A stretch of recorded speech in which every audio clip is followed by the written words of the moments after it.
Welcome to Hood Champion Boxing and Sports. Boxing, you find a way to win or you find a way to lose. I mean, Christmas is coming early for us boxing fans, isn't it? So we just got the announcement that Crawford and Spence are supposed to be getting it on in October. Outstanding. I mean, a fight that we didn't really think would happen, but it looks like it's going to be happening, and that's great. When you have these highly credible sources putting that information out, these are people who wouldn't say things unless they knew for a fact and unless they've gotten thumbs up to start kind of stirring the pot, right? So we know that Spence and Crawford is going to happen in October. Just waiting for the official announcement. You know, if this was Eddie Hearn, he'd already be talking about it and saying, we're waiting until, the next big fight to make the announcement a week from now. You know, Eddie Hearn is funny.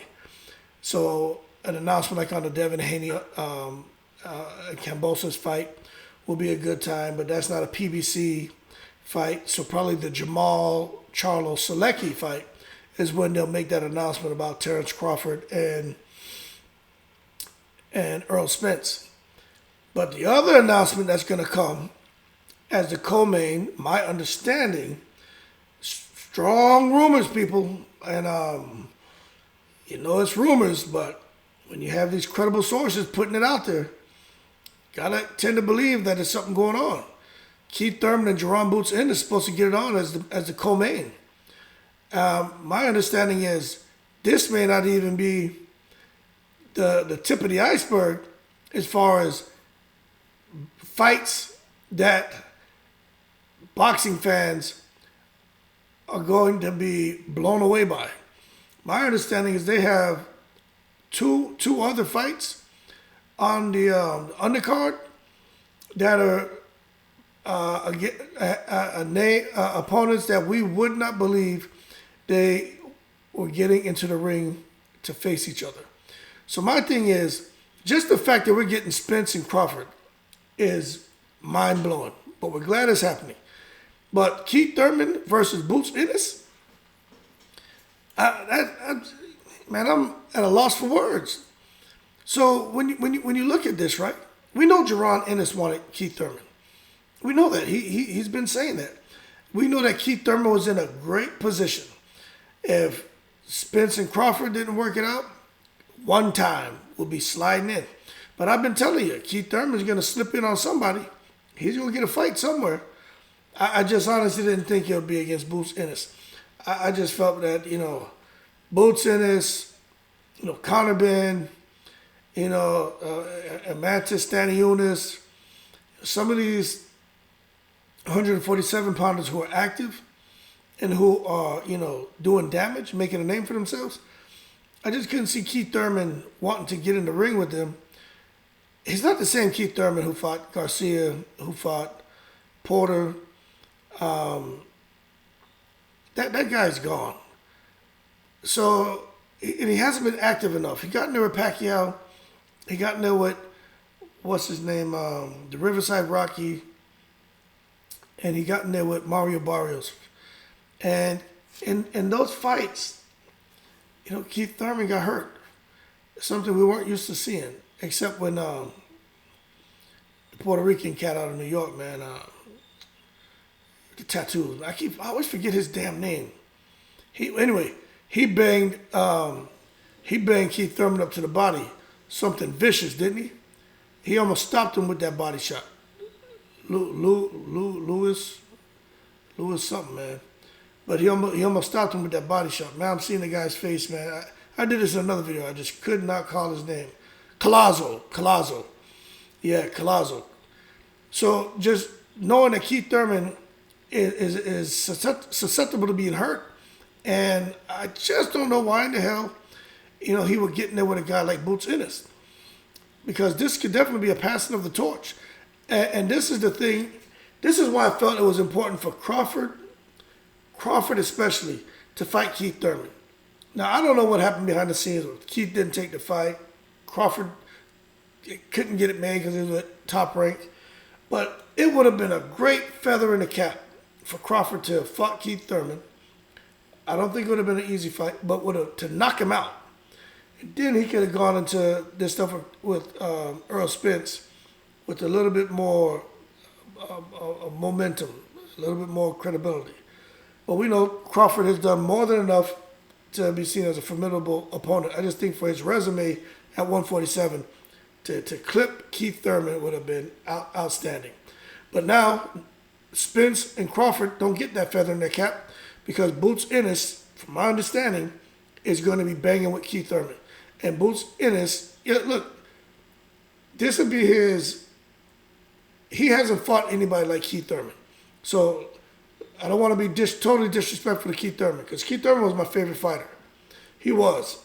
And then, went, got married and everything, the family life, which is a beautiful thing. Beautiful thing, but he's not the same fighter, okay? He's not the same fighter. But Keith Thurman is definitely probably the best fighter that Boots Ennis has faced. So we're going to see if Boots Ennis, with his 29 fights, 27 of those by knockout. 27 of those by knockout. That's amazing. 29 fights, 27 by knockout. This man has a 90% KO ratio. So there's obviously something special in those hands for him to have, out of his 29 wins, 27 be by knockout. To get in there with a guy like Keith Thurman. Now Keith Thurman has fought a lot of people. And we can't just sit there and look at Keith Thurman and think that, one time at least won't represent himself well in the fight. One time he's going to get in there and he's going to hold his own for as long as he can because he has the lateral movement. His legs are still there, but I just don't think he gets the pop on his shots like he used to because he's not really setting his feet anymore. And we know that he's susceptible to the body. And I think Keith Thurman even realizes. He's even gone and talked about his body and him not being able to take body shots, which I was very shocked and alarmed that he would admit to being weak to the body. Like, that blew my mind that he said that. So we know that the body doesn't move. That's an easy target. The head is the hard target. The easy target is the body. But the thing is, Keith can counter you, and he has heavy hands. I mean, Keith Thurman has 30 wins. 22 of those are by KO. And the one lost to Pacquiao, and so it is what it is. But he's rocking a damn near 69% KO ratio himself. But we're going to see just what Keith Thurman has left, and we're going to see what Boots is made of. But you got to figure that Boots is a heavy favorite in this fight. And you got to wonder what Keith Thurman was thinking. But he did say he's not afraid to let his O go. And he did want to come back against a top contender. Like, he didn't want to come in and a cherry pick. Keith Thurman wants to get in there with the best and fight and prove that he's still the man. But you can't help but side with Jeron Ennis to get the win, the victory. And he may be the first person to stop Keith Thurman. Jeron Ennis is special. Keith Thurman was special, but he's still a great fighter. But there's a difference between being a great fighter and being special. Keith Thurman, to me, is no longer special, but he's still a great fighter. But now he's just dealing with this young gun, man, who's just special. And it's not going to be easy. I mean, Keith Thurman, talking about Keith Thurman, man, and him being 33 years old, in there against a guy who's 24 years old. And the 24-year-old has almost the same amount of fights as Keith Thurman. So Boots has just been out there working, honing his craft. My understanding is he's a gym rat. He lives and breathes boxing. He lives the boxing lifestyle. And I just think that's a horrible stylistic matchup for Keith Thurman if he wants to continue operating at the highest level at welterweight. I just think this right here is going to really hurt him. And his stock is going to plummet after this fight. And he'll be basically he's becoming a gatekeeper, and he's just kind of hanging out. Keith Thurman changed his name from one time, but Keith the Barnacle Thurman, because he's just barely clinging to life. He's just holding on, and I think Jeron Boots Ennis is going to just kind of knock Keith the Barnacle Thurman just off from the top 10, top 15 rankings, and the Keith the Barnacle Thurman will basically become a gatekeeper. So this is just This is just his fight to lose. It really is for Jeron Ennis, but he won't lose the fight. But Keith Thurman, I'm not seeing how he can, with all the talent he has, I'm just not seeing how he's going to be able to get in here and do anything to Boots Ennis. I'm just not seeing it. And I get it when you look at Boots Ennis. Let's look at his last couple fights. He just embarrassed, cussed out Clayton, but I don't even think Clayton showed up to fight. So that you could say, hey, you can't count that. Thurman wouldn't have just quit Thomas Delorme. I've never seen Delorme get beat like that. And he was hurt. You could see in his eyes he was hurt. Like, that wasn't a fixed fight. Sergey Lipinets, the way he was getting knocked out, I've never seen him get hurt like that. But we know he's a 140-pounder, moving up to 147. He probably just can't handle the big boys. Chris Van Herden, Juan Carlos Abreu, and then some of these other names, Mike Arniudis, he'll be beyond his prime. And you guys wouldn't even know the other names. So, true, Jeron Ennis doesn't have a key name or really, like, elite fighter on his resume. He has some guys who have names in boxing who, have, made some noise, but no one anywhere close as far as the resume of a Keith Thurman. Mario Barrios, which he won by decision. He almost got Barrios out of there. You got Pacquiao, which was a close fight, but Pacquiao got him. Josecito Lopez, Danny Garcia, Sean Porter, Luis Collazo, Robert Guerrero, Leonard Bundo, Julio Diaz, Jesus Soto Caras. When you look at, then Quintana, but when you look at those names that I just rattled off, everyone should be familiar with those names. Those are opponents Keith Thurman has faced. But right now, I'll put it to you this way, Jeron Ennis is not Mario Barrios. That's why. And Keith Thurman struggled with Barrios whenever Barrios let his hands go. When Barrios let his hands go, he had success. But Barrios is, some people say he's not a true 147-pounder. I don't think that's the case. I just think he was just in over his head with Keith Thurman. Keith Thurman still has enough in him to beat a Barrios. Plus, Barrios got paid a lot of dough, like $5 million is my understanding. Something crazy. Something like, I think $3 million? Because the guys out here know him. And I was talking to a guy who actually knows him, and he was telling me that they took that fight. He knew he would lose the fight, but he took it, and he made like $3 million, man.